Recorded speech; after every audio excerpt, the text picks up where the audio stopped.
Mire, Usted no disputa la suma teológica ahora, que yo voy de vacaciones. de veras. Se le ha olvidado la suma teológica. Y vengo el Día de Reyes, así que después ese martes después Está bien. cuando tú quieras. No hay problema. No, si te voy a dar, te cogemos vacaciones. Pero mire, hay algo que yo tengo que confesarles con toda honradez. El martes pasado vimos la película de Don Lutero, ¿verdad? Ajá. Y yo dije que no iba a hablar más de eso, sino que si inclusive había que dar un salto, lo dábamos. Pero hay algo que la película no toca, y son las doctrinas que Lutero establece. Y entonces, pues desde luego, no tocan la doctrina de Lutero, porque las doctrinas de Lutero son base para las doctrinas subsecuentes, ¿no? que van a seguir con Zwinglio, con Calvino, las peleas que se desarrollaron entre estos pensamientos reformadores, las separaciones que hubo. Hoy mismo yo le compartía a mi esposa, porque ella decía, oye, pero ven acá, y la postura que tiene Lutero de los dos reinos, del Estado por un lado y de la Iglesia. ¿Qué vínculo tiene esta postura con la promulgación de Estados Unidos, en términos de la Constitución, de la separación de Iglesia y Estado? ¿A quién copiaron ellos si ellos son ingleses? ¿Y por qué entonces copian a Lutero? Porque en Inglaterra no estaba Lutero, en Inglaterra quien estaba era Calvino. Pues obviamente, porque hay una postura teológica entre Calvino y Lutero distinta. En cuanto a separación de Iglesia y Estado. O sea, para Calvino, la Iglesia y el Estado podían seguir interactuando, y eso es lo que le sucede precisamente a esos americanos, a esos ingleses que salen en el Mayflower, que no pueden reconciliar, porque en el momento en que tienen diferencias teológicas en Inglaterra, el Estado ¿qué hace? Los persigue. Se pronuncia y dice, no, así no es. Entonces tienen que salir. Y desde luego, cuando salen, entonces no van a tener de referencia a Inglaterra y a Calvino. Van a tener como referencia a Lutero, que es el que postula el concepto de la doctrina de los dos reinos. Por lo tanto, yo digo, oye, casi uno se ve obligado a tener que tocar estos elementos. Pero antes de tocar estos elementos, alguien hace un tiempo atrás preguntó si hubo alguna mujer que llegó a alguna posición eclesial dentro de la historia de la cristiandad. Y desde luego, hay una mujer que llegó a ser papa.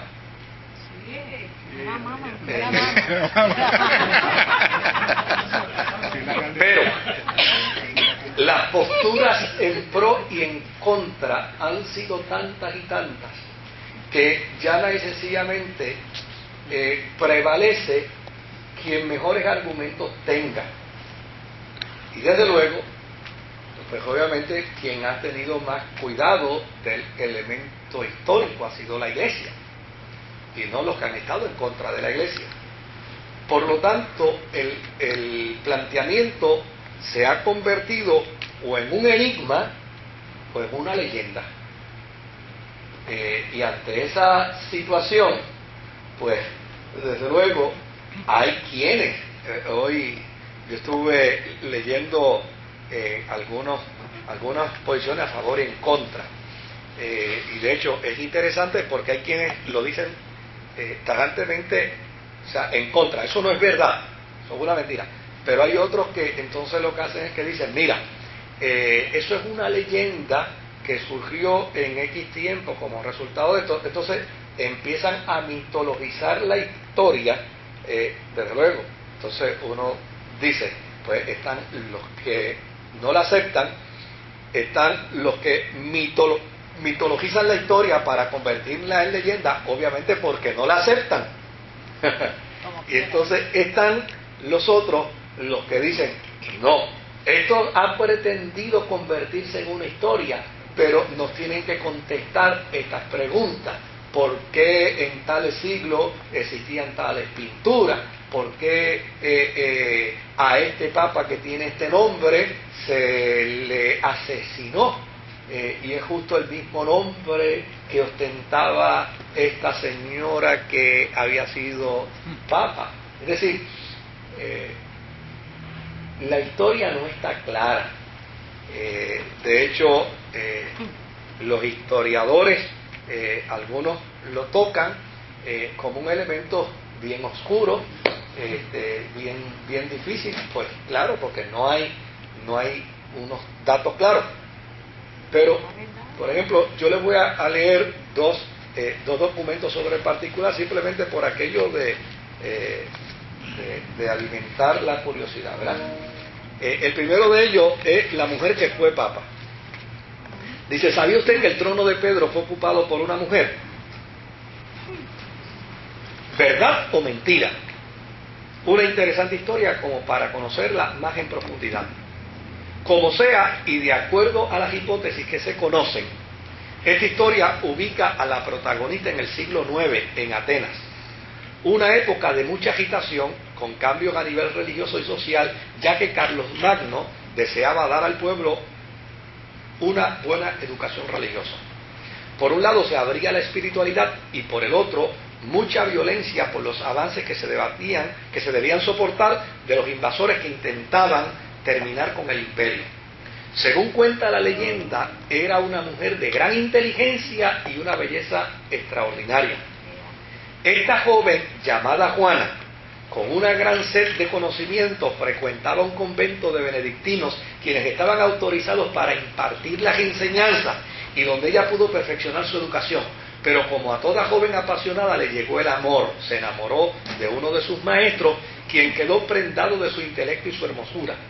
Para no perder contacto con su amado, decidió cambiar su apariencia, adoptando la vestimenta de un monje, siendo conocida con el nombre de Juan el Inglés. Al estar dedicada al estudio en forma total, su conocimiento era realmente excepcional. Era versada sobre metafísica, ciencia, los tratados árabes de la época, etc. Al morir su amado, se refugió mucho más en el estudio, lo que hizo que fuese objeto de consultas, fruto de su conocimiento y sabiduría. Pero al poco tiempo partió a Roma y allí, en el centro de la cristiandad, por su capacidad fue elegida papa. Sucedió a León IV, tomando el nombre de Juan VIII. Se estima que este reinado espiritual duró entre los años 855 al 858. Cuando usted va a la lista de los papas oficiales, en esa fecha aparece un papa llamado Juan VIII.